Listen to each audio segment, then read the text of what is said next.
After 5 years, 9 months, and 30 days, the oldest record in Super Mario World was finally dethroned. What was the record, you may ask? Well, it was in the category 11 exit no cape, which is beating the game as fast as possible without a cape and not allowing the infamous credits warp glitch. Today, let's dive into why this record stood for so long and what was done to finally take it down.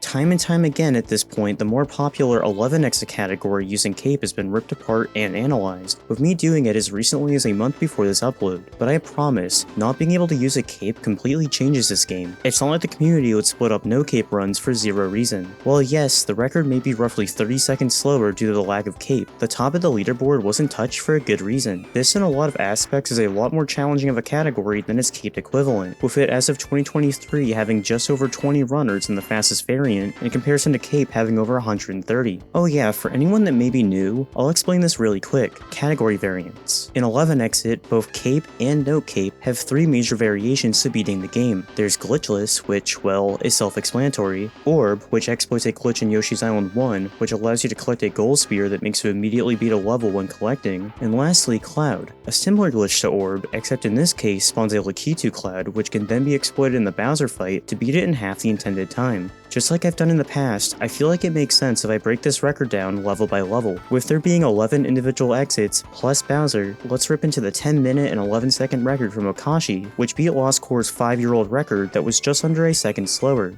Starting off with the first world in Yoshi's Island 2, things start off on the same page as cape, with capes not coming to the equation until World 2, except there actually is a difference if we go to Lost Core's record, that is. First, him and Okashi start off setting up the game's memory for the cloud glitch, but when obtaining cloud, you'll see Lost Core hop back onto Yoshi before continuing. This may be confusing to anyone who has watched a run of this game previously, because in typical 11 exit, Yoshi is known to only be useful for obtaining an orb or a cloud. He did this due to a later level, Donut Plains 1, requiring you to put a key into a keyhole, which is most easily done through either flying with a cape or using a Yoshi to jump off him. But let's not get too far ahead, let's get back to World 1. When Lost Core grabbed a Yoshi at the beginning of the stage, you'll see Yoshi briefly spazzed out. This is due to him hitting the block with the red shell and Mario's head on consecutive frames. Doing such causes 2 Yoshis to spawn at once, with him hatching twice as fast. The result is half a second in time save, which Okashi in his new time actually didn't get. On an individual level standpoint, the new record still did finish 2 in-game seconds faster, because he didn't get back on Yoshi like his predecessor did.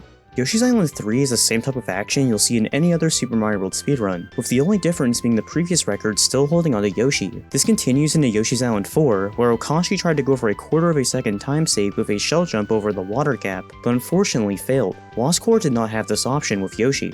Moving to the first castle of the game, Iggy, both went for a way tamer Room 1 than what is done in the cape records due to this run not being nearly as optimized. Oil and Water, who has the record with cape, may have used a 1-frame P-switch jump to clear the lava cage gap, but for no cape, a couple quick climbs and jumps did the job, with both no cape runs looking the exact same throughout the entire stage. The main thing I'll note here is the fact that both runners stay small exiting the world. This is due to the fact that they do not want to overwrite the cloud item in their item box. After clearing the first Koopa Kid, Donut Plains 1 is where no cape truly breaks apart from cape. Normally, runners would jump off the first flying Koopa to steal its cape, but that's not allowed here. Instead, precise platforming is done to get to the required secret exit, with both of the records at hand today being considerably different due to one having Yoshi and one not. Due to Okashi not getting back on Yoshi earlier, he has to briefly take time to hit a Yoshi block present later in the level, which makes him finish 2 in-game seconds slower than Lost Core. Donut Secret 1 is the first water level in the run. Instead of entering the sub-level pipe to grab a Koopa like Cape does, this run completely ignores it, since you can't grab said Koopa capeless. This leads to the fastest option being to grab a blue throw block present in front of one of the dragon coins. It's possible to squeeze through this gap thanks to staying small. This is followed by hitting the required P-switch, and to clear the final gap before the key, both runners throw the block up multiple times to gain height, and destroy the fish without losing the block.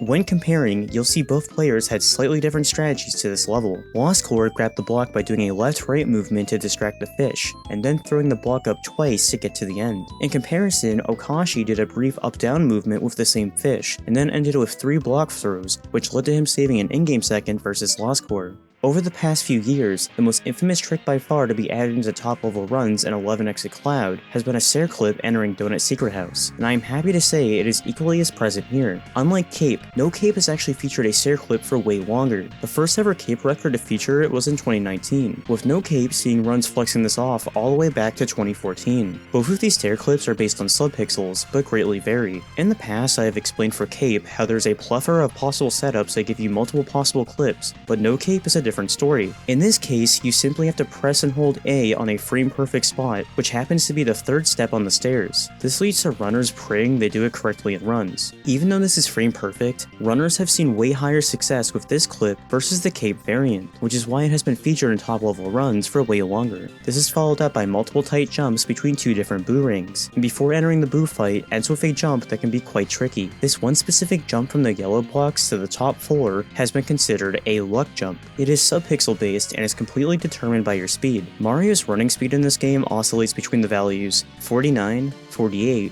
47, 48, and 47, in that exact order. If you jump on a frame where the speed is 47, you'll fail this jump, which leads to this having a 60% chance of realistically working in runs due to 2 out of the 5 values not being enough. If you get past this jump, what lies ahead is a standard Big Boo fight, and from there, you're on your way to Star World. Star World 1 is a very brief level, with the only thing to do here being to break yellow spin blocks in order to get to the key and keyhole. This level is normally a lot faster with a cape due to being able to zip through blocks. This abuses the fact that only 4 yellow blocks can spin at once. Without a cape though, there's nothing to do. You'll see no cape runners get a 285 in-game time here versus the 291 time typically gotten with cape, and even a possible 292 if you're feeling really spicy. It's also important to note that not grabbing any midways up to this point was critical. If you grab a midway tape, Mario will become big, and if Mario was such entering Star World 1, he would have grabbed the beginning mushroom and overwrote the glitched out cloud in the item box. Star World 2 isn't too eventful either, with the main notable strategy being a timed down input in order to swim up at just the right time between a gap before the key and keyhole. You'll see that Okashi cleared it perfectly while doing a very quick left-right tap for safety, while Lost Core bonked and had to back this up very quickly, throwing Baby Yoshi upwards. Star World 3 has a completely different approach due to the lack of flight, with runners having to immediately grab a throw block and push it upwards to destroy Lakitu and steal his cloud. Top runs also quickly steal a second block, which is used to instantly hit the key block, which leads to a fast finish. With the new and old record, pull this off no issue. Star World 4 intends for you to get to the keyhole with either a cape or finding 2 colored switch blocks to access it, but that's not required. Instead, runners grab the red baby Yoshi at the beginning of the level, and quickly gather back P-speed while eating enough Koopas to make the Yoshi big. This is followed up by tonguing a blue Koopa, which gives you flight ability. All that is done from here is hitting the key block from below and finishing. Both players have approached the beginning differently, with Lost Core taking a brief loss in P-speed and regaining it from the approaching platforms. On the other hand, Okashi does a very quick left-right maneuver on the mushroom platform, which allows him to continue forward with speed.